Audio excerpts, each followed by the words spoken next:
నమస్కారం, welcome to I dream. ధర్మ మార్గం విత్ విజిత కార్యక్రమానికి స్వాగతం. ప్రస్తుతం మనతో పాటు ఉన్నారు ప్రముఖ జ్యోతిష్య వాస్తు పండితులు, లలితా ఉపాసకులు శ్రీ శ్రీ శ్రీ నానాజీ పట్నాయక్ గారు. ఇప్పుడు వారితో మాట్లాడి మరిన్ని విషయాలు తెలుసుకుందాం.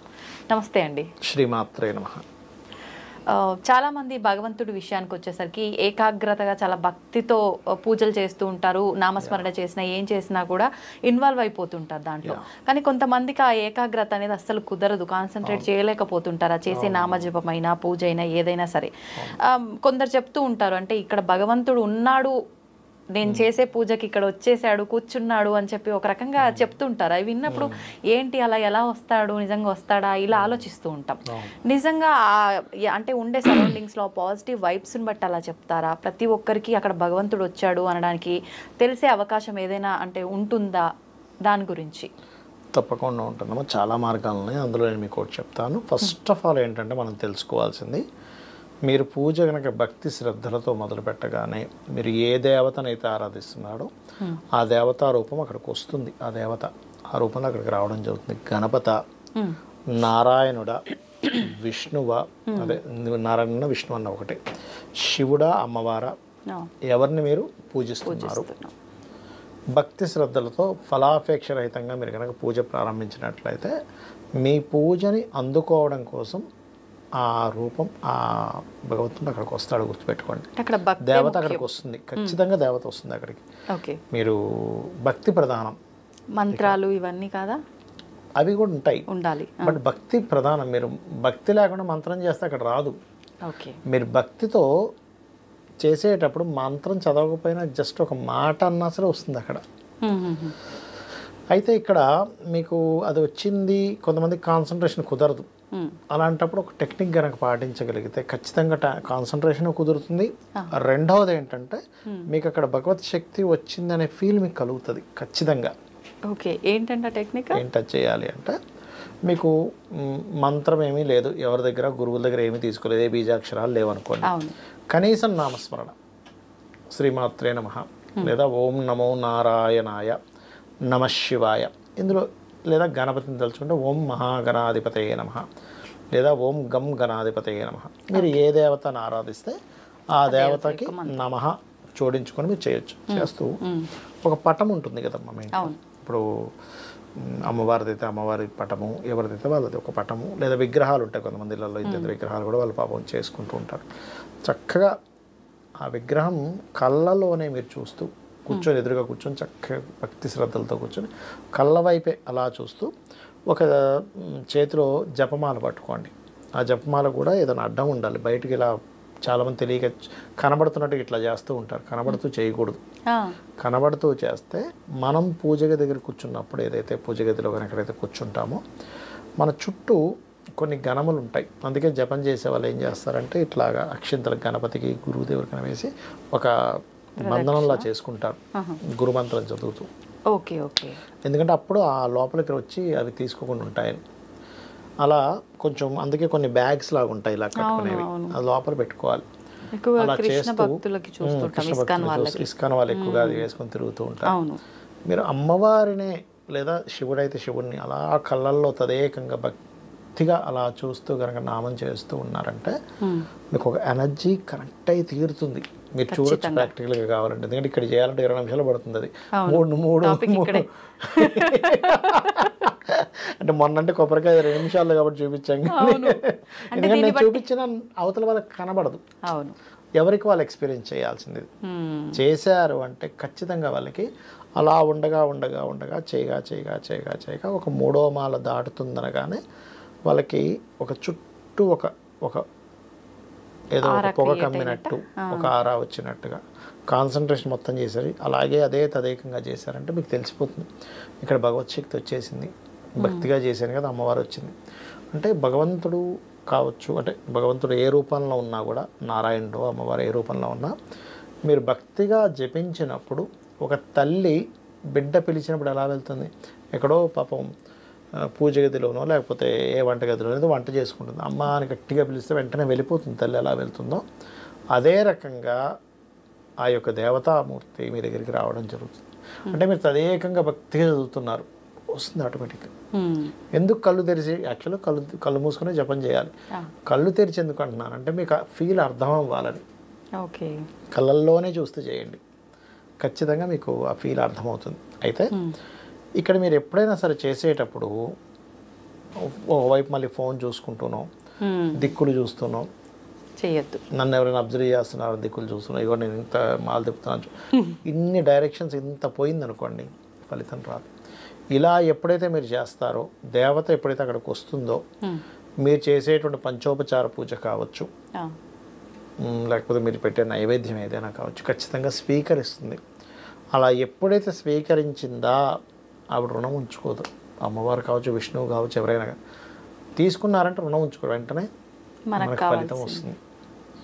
ఇప్పుడు మీరు అన్నారు అదే పనిగా అంటే 3వ మాల జపం చేసేటప్పటికి అమ్మవారు కానీ దేవుడు అంటే స్వామివారు కానీ ఎవరో ఒకరు ప్రత్యక్షం అవుతారు అని చెప్పి. ప్రత్యక్షం అంటే మీకు ఆ ఫీల్ తెలుస్తుంది. ప్రత్యక్షం అవడే 3 వాళ్ళకి అంటే అట్లా ఒక ఆకారం లాగా ఆరాలాగా ఎనర్జీ తెలుస్తుంది అనిపిస్తుంది అన్నారు కదా. అది కూడా ఎలా అంటే ప్రత్యక్షం అవడమే కదండి, ఏదో ఒక అంటే ప్రత్యక్షం అంటే మీకు డైరెక్ట్ కనబడ్డం. నీ యొక్క అక్షువులు అంటే కళ్ళకి కనబడ్డం ప్రత్యక్షం అంటే, ఇది ఫీల్ అవ్వడం. ఇప్పుడు అంటే ప్రత్యక్షం అవుతారమ్మా. అయ్యో మీరు భలేవారే, 3 మాలకు కాదు, మీరు ఎవరి దగ్గరైనా ఏదైనా బీజాక్షరాలు తీసుకున్నారు, ఏదైనా అమ్మవారిది, ఆంజనేయ స్వామిది అనుకోండి, శివుడిది అనుకోండి, ఎవరిదైనా అంటే కంటిన్యూస్గా కానీ మీరు భక్తి శ్రద్ధలతో అదే ధ్యాసలో ఉండదే జపం చేసుకుని ఉంటే దర్శనాలు జరుగుతాయి. స్వప్న రూప దర్శనం జరుగుతుంది కొంతమందికి. కల్లో అంటే ఆ కల్లో శివుడు వచ్చినట్టు, ఆంజనేయ స్వామి వచ్చినట్టు, వాళ్ళు ఏ దేవతనైతే చేస్తారు, అమ్మవారి చేస్తున్నాం అనుకోండి, ఏ భువనేశ్వరితో చేస్తాం, అమ్మవారు వస్తుంది అక్కడికి, వచ్చి మీకు కనబడి వెళ్తుంది. లేకపోతే తీసుకెళ్ళి పద అని చెప్పి తనతో పాటు తీసుకెళ్ళినట్టుగా తీసుకెళ్ళి అక్కడ ఏదైనా తినిపించడం కూడా జరుగుతుంది కొన్నిసార్లు. వస్తుంది, ఖచ్చితంగా వస్తుంది. కొంతమందికి స్వప్నంలో వస్తే, కొంతమందికి అదే తదేకంగా ఈ నాలికను పైకి పెట్టుకొని ఈ భాగంలో ధ్యాస పెట్టి చేసే జపం ఒకటి ఉంటుంది. లేదా శబ్దాన్నే వింటూ ఉండాలి. మనం ఒక నామం తీసుకున్నాం, ఉదాహరణకు నమశివాయ అనుకుందాం.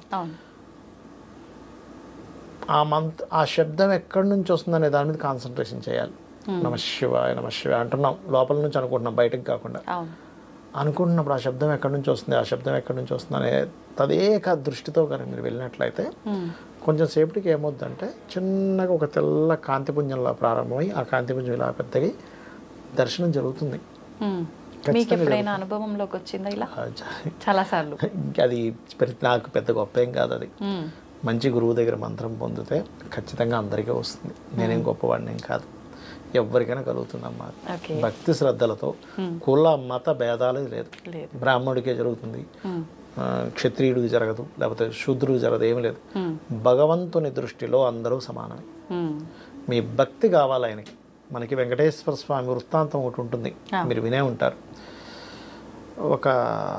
తన పేరు ఏదో ఉంది, గుర్తు రావట్లేదు నాకు. ఆయన తిరుపతి వెంకటేశ్వర స్వామికి రోజు బంగారు పుష్పాలతో పూజ చేసేవాడు. ఆయన చేస్తూ ఉంటే ఆయనకు ఒక దృష్టి కూడా వచ్చింది. ఎలాంటి దృష్టి అంటే మహర్షులు, సిద్ధులు, దేవతలు అందరూ వచ్చి ఆయన్ని పూజ చేసుకుని వెంకటేశ్వర స్వామికి పూజ చేసుకుని వెళ్దాం కనబడి అనుకునేవాడట. నేను అసలు చేస్తుంటే వీళ్ళందరూ కూడా వచ్చి వెళ్తున్నారు, నా అంత భక్తులు ఇంకెవరు ఉండరు అనుకున్నట్టు ఆయన అనుకున్నాడు. వెంకటేశ్వర స్వామి విన్నాడు, ఆహా ఇలా ఉందా, సరే ఇతనికి చెప్పాలి, ఈయనకు ఒక పాటను నేర్పించాలి అనుకున్నాడు. ఆయన రోజు పొద్దున్న రాత్రి పూజ చేసుకునేవాడు, పొద్దున్న వచ్చి మళ్ళీ ఆ పుష్పాలు తీసేవాడు, మళ్ళీ పూజ ప్రారంభించేవాడు.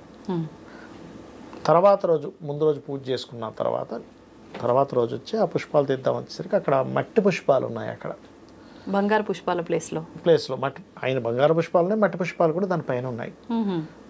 అతనికి అర్థం కాలేదు, ఏమిటిది మట్టి పుష్పాలు ఉన్నాయంటే ఇక్కడ. స్వామి ఎవరిక్కడ ఇవి పెట్టారంటే, ఒక భక్తుడు ఉన్నాడులే, ఒక కుమ్మరివాడు, ఆయన కొయ్య బొమ్మ చేసుకున్నాడు నాది, చేసుకుని ఆయన పూజించుకుంటూ, ఆయన దగ్గర డబ్బులు లేవుగా, నీలాగా సంపన్నపరుడు కాదుగా, మట్టితో, ఆయన కుమ్మరివాడుగా మట్టితో పుష్పాలు చేసి నాకు సమర్పిస్తున్నాను, నాకు చాలా నచ్చింది, నేను తెచ్చుకున్నా అంటాడు. ఏమిటి, నేను బంగారు పుష్పాలతో చేస్తుంటే ఆ మట్టి పుష్పాలు తెచ్చుకున్నావా? అయ్యో ఆయన భక్తి అలాంటిది అంటే, నాకంటే భక్తుడా, చూడు కావాలంటే వెళ్ళి చూడు, ఎక్కడ అంటే పలానా అడ్రస్, పలానా దగ్గరికి వెళ్ళి, ఆ చిన్న గుడిసెలో ఉంటాడు ఆయన. ఆయన వెళ్ళిపోయాడు. అసలు ఈ బాబాయ్ నాకంటే భక్తుడు, ఆయన పోయి తెచ్చుకున్నాడంటే ఏంటిది బాబాయ్ అనుకుని వెళ్ళిపోయాడు. వెళ్ళిపోయి ఈ లోపలికి ఎంటర్ అవుతుంటే ఈ కిరీటం పడిపోద్ది ఆయనది, రాజుది. ఆ శబ్దానికి ఆయన బయటకు వస్తాడు. అయ్యో ఏమైందండి అంటే, అయ్యో నేను వెంకటేశ్వర స్వామి చెప్పాడు, నీ అడ్రస్ చెప్పాడయా వచ్చానంటే సరే లోపల రండి. తెరల్సి నిజంగానే కొయ్య బొమ్మ ఉంటుంది అక్కడ వెంకటేశ్వర స్వామిది. అసలు ఆయన అసలు ఒక్కసారిగా రాజు ఎవరైతే ఉంటాడో ఆయన అసలు ఆశ్చర్యపోతాడు. అప్పుడు ఆ కొయ్య బొమ్మలో నుంచి స్వామివారు ప్రకటితం అవుతారు. ఈయన వెళ్ళిన సందర్భంలో వెళ్ళినప్పుడు ప్రకటితమై అప్పుడు చెప్తాడు, నాకు ఎటువంటి భేదాలు ఉండవు, భక్తిగా ఎవరైతే చేస్తారో వాళ్ళకి నేను ప్రసన్నున్నవుతా. అంతేకాని నువ్వు బంగారంతో పెట్టావు కాబట్టి నువ్వు నీ భక్తి చాలా గొప్పది, ఆయన మట్టితో పెట్టాడు కాబట్టి ఆయన గొప్ప కాదు, భక్తి ప్రధానము. ఈ విషయం ఎందుకు చెప్పానంటే ప్రధానం. ఎందుకంటే వాళ్ళకి సంపదలతో ఏం పనమ్మా, మొత్తం వాళ్ళదే కదా. మట్టి అయితే ఏంటి, బంగారం అయితే ఏంటి, వెండి అయితే ఏంటి, లేనివాడికి కదా అవన్నీ గొప్పలు. మొత్తం ఆయనదే. నా రూమ్లో ఉన్నదే నాకు ఇస్తే నాకేముంది, ఈ రూమ్ మొత్తం నాదే అనుకుంది. ఉదాహరణ ఇక్కడ నావి, నా థింగ్స్ నాకే ఇస్తున్నావు, నాకు ఇక్కడ విషయం ఏముంది. అయితే అంటే బంగారమా వెండ మట్ట అనేది ఆయనకి ఏ తారతమ్యం ఉండదన్నారు కదా. కానీ కొన్ని స్టోరీస్ విన్నప్పుడు ఇట్లా దేవుడికి సంబంధించిన వాటిల్లో ప్రత్యేకించి పూజకు వాడే కలశాలు వీటి విషయంలో ఖచ్చితంగా బంగారము లేదంటే వెండి లేదంటే మట్టి ఇలా ఉంటుంది కదా. మరి అలా ఆప్షన్స్ ఎందుకు? అంటే కొన్ని తాంత్రికమైనటువంటి విషయాలు చేసేటప్పుడు ఆ పర్టికులర్ పదార్థంతో చేస్తే ఇంకొంచెం తొందరగా వస్తుంది. కొన్ని పుష్పాలతో చేస్తాం, కొన్ని కామ్యాలు నెరవేరాలి, ఎర్రటి పుష్పాలతో చేయండి అంటారు. కొన్ని గురుబలం పెరగాలి, పసుపుతో చేయండి, గంధంతో చేయండి అంటారు. అంటే ఆ పదార్థం తాంత్రిక సంబంధంగా చేయడానికి పనికి వస్తుంది. కానీ భక్తి లేకపోతే మీరు దేంతో చేసినా వృధా. మీరు చిన్న ఎగ్జాంపుల్, మీరు ఒక గెస్ట్గా వెళ్ళారు, అక్కడ ప్రేమ విమానం లేకుండా మిమ్మల్ని పిలుస్తున్నాను అనుకుంటే నాకు వద్దని వెళ్ళిపోతారు. అక్కడ ఎంత పెద్ద గిఫ్ట్ ఇవ్వండి అది నాకు వద్దంటారు. ఎందుకు, ఒక ఇది ఉంటుంది కదా మనిషికి, అలాంటి దేవత అక్కడ ఉన్నది. అది ఓకే. అంటే మొత్తానికి భగవంతుడి విషయంలో మనం చూపించాల్సింది భక్తే గానీ ఆస్తులు అంతస్తులు ఆడంబరాలు కాదు, అస్సలు కాదు. ఆ నిజం తెలియనంతసేపు మనిషి ఆ దీంట్లోనే ఉండిపోతాడు. అవి ఉండకూడదు. కొంతమంది చూడండి, మేము ఫలానా గణపతినే పూజిస్తాం, అవును, శివుణ్ణి విష్ణువుని పూజించమనం, అది మేము విష్ణువునే పూజిస్తాం, శివుణ్ణి పూజించమనం, ఇట్లా కొంతమంది ఉంటారు. సరే మీ ఇష్టం, మీరు అది చేసుకోండి. కానీ ఇంకొక దేవతని పూజించే వాళ్ళని కించపరచకూడదు. అది ఇప్పుడు మీరు ఇందాక చెప్పినప్పుడు అంటే అమ్మవారి కళ్ళల్లోకి అలా చూస్తూ నామజపం అన్నప్పుడు నాకు అనిపించింది, అంటే మీరు అన్నారు అలా మనకు తెలుస్తుంది ఫీలింగ్. కొంతసేపటికి ఏమైపోతుంది అంటే ఒక తెల్లటి ఫార్మింగ్ ఇట్లా చుట్టూ ఒక బూదర్ అయిపోతుంది. అంటే మీకు ఇప్పుడు మొత్తం క్లియర్గా కనిపిస్తుంది చూసారా, మొత్తం క్లియర్గా కనబడ్డా ఆగిపోయి ఇదంతా బూదర్ అయిపోయి అమ్మవారి అంతవరకే మీకు క్లారిటీ ఉంటుంది. ఇదంతా బూదర. అంటే దాని అర్థం ఏమిటంటే ఎప్పుడైతే మీకు మీ కాన్సన్ట్రేషన్ మొత్తం అక్కడికి వెళ్ళి తదేకంగా మీరు భక్తిగా చేస్తున్నారో 100% అక్కడ ఆ యొక్క ఎనర్జీ ఫామ్ అయింది అనేటువంటిది అర్థం అనమాట అక్కడ. సో అప్పుడు మీకు తెలుస్తుంటుంది ఆటోమేటిక్గా, ఓహో ఆ ఎనర్జీ అక్కడ ఫామ్ అయింది అనేటువంటి మీకు తెలియడం అనమాట. అయితే నాకేమనిపించింది అంటే ఒక వస్తువు సైడ్ తదేకంగా ఎక్కువసేపు చూసినామంటే ఖచ్చితంగా మన చూపు అనేది అటు ఇటు అయినట్టుగా అనిపిస్తుంది కదా, అలాంటి ఫీలింగ్ ఏమేమో అది మీరు ప్రాక్టికల్గా చూడొచ్చు. ఒక వస్తువు మీద చూస్తున్నారా, భగవత్ నామస్మరణ చేస్తూ చూస్తున్నారా? మీరు మంచి ప్రశ్న వేశారు. ఒక వస్తువుని అలాగే చూస్తూ ఉండండి, ఏమీ మాట్లాడుకోకుండా. ఏమనిపిస్తుంది, భగవంతుని భక్తి శ్రద్ధలతో మీరు పూజ చేసినప్పుడు ఏమనిపిస్తుంది చేయండి. అయితే ఇక్కడ మనకి పూజ చేసేటప్పుడు పర్టికులర్గా మీరు చేయవలసింది ఏంటంటే ఫస్ట్ ఒక పద్ధతి ఉంటుంది. ఇది పవిత్రోవా అనేటువంటిది, ఉచ్చష్టంత భూత పిశాచ అనేటువంటిది ఆచమనం చేయడము. అదేవిధంగా ప్రాణమంత్రం అని ఉంటుంది, ప్రాణమంత్రాన్ని చదవాలి ఏదైనా దేవతామూర్తిని పూజించేటప్పుడు. అవన్నీ తెలియదు, నాకు భక్తి ఏముంది అనుకుంటే కూడా భగవంతుడు వస్తాడు, రావడం నేను చెప్పట్లేదు. భక్తి చాలా ప్రధానం. ఇప్పుడు ఆ యొక్క మహాకవి కాళిదాసు గారికి అమ్మవారు ప్రత్యక్షమైంది. ఆయన ఏ ప్రాణమంత్రం చదివాడు, ఏ ముద్ర వేసుకున్నాడు, భక్తే కదా అక్కడ. అలా ఏంటంటే భక్తి, శ్రద్ధ, నమ్మకం చాలా ముఖ్యం. ఖచ్చితంగా మీరు మంచి ప్రశ్న వేశారు. ఎందుకంటే తదేకంగా చూస్తుంటే అలా ఫామ్ అవుతుందా, ఒక మంత్రం చదివితే ఫామ్ అవుతుందా? ఎందుకంటే ఈ రెండు తేడా చూస్తే మీకు అర్థమైపోతుంది. అవునండి, కరెక్టేనండి. చూద్దాం, ఎవరైనా అంటే దీన్ని ఎక్స్పీరియన్స్ చేసి కామెంట్ రూపంలో ఏమైనా తెలియజేస్తారేమో. కాకపోతే ఒక 20 నిమిషాల ప్రాసెస్ కాబట్టి అది ఎవరికి వారు ఎక్స్పీరియన్స్ చేసుకోవాలి. అవును నేను కూడా తప్పకుండా ట్రై చేస్తాను. మీరు చెప్తారు. ధన్యవాదాలండి. శ్రీమాత్రే నమః.